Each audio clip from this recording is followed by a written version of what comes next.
Good afternoon, everyone. Welcome back to the tasting room.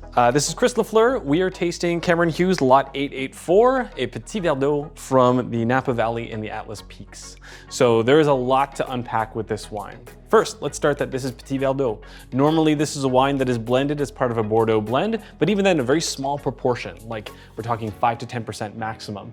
Because this is such a powerful wine in terms of like its nose and its color and its tannins, that it could easily completely change the blend by putting too much more than that. So always a relatively minor blending component, but not a minor wine if you take my meaning. Like I said, this can be very powerful.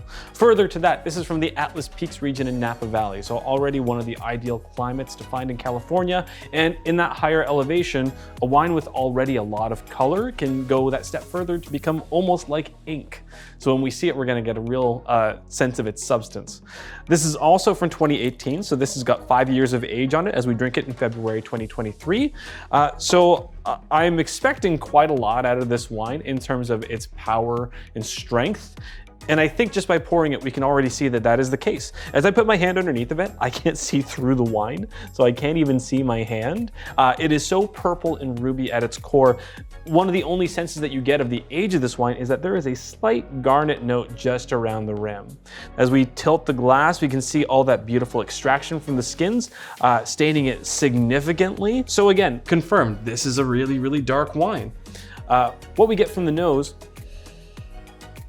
is intense concentration. Lots of blackberry, lots of cassis, black currant, black fruit. It is a deep wine with a strong core, but it feels like it's riding the line between ripe to overripe. It's not quite into that jammy sense by any means, but we still get a great bounty of freshness with that deep concentration. There's also this great florality here, like violets and jumping jacks, a lot of purple flowers, at the same time that there is a unique note of spice.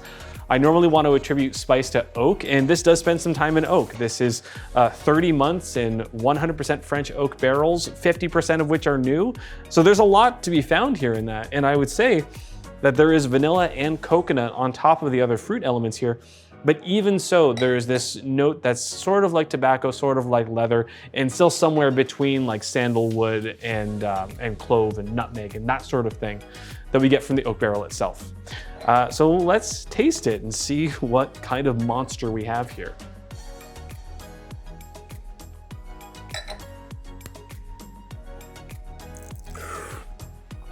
Oh boy, boy, oh girl, that is a tough wine. Whoa.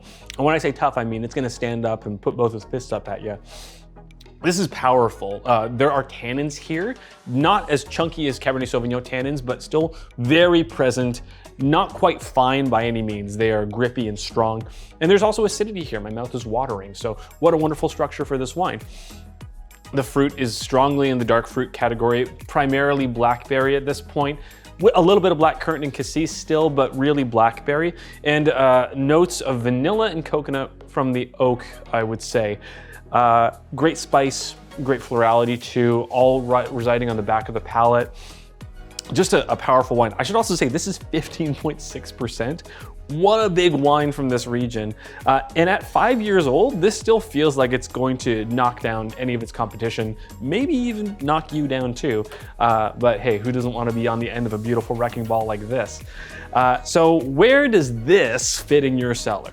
Well, if you like to entertain and introduce your friends to new grapes they've never had before, Petit Verdot is a great one to throw at them. It is bold, it is brash, and it's also a beautifully structured wine that can lie down a little bit. So if you're a person that's beginning your collection or just adding to it, this is one that you can put down for 6 months to a year, maybe more than that. But because this is already 5 years old, I don't want to say that this has got that much longer on it, because much like an octopus in a cowboy costume, it could fall apart. So with that, I would say get yourself a case of Petit Verdot, experiment with it, see how much you love it, and I will see you at the next glass.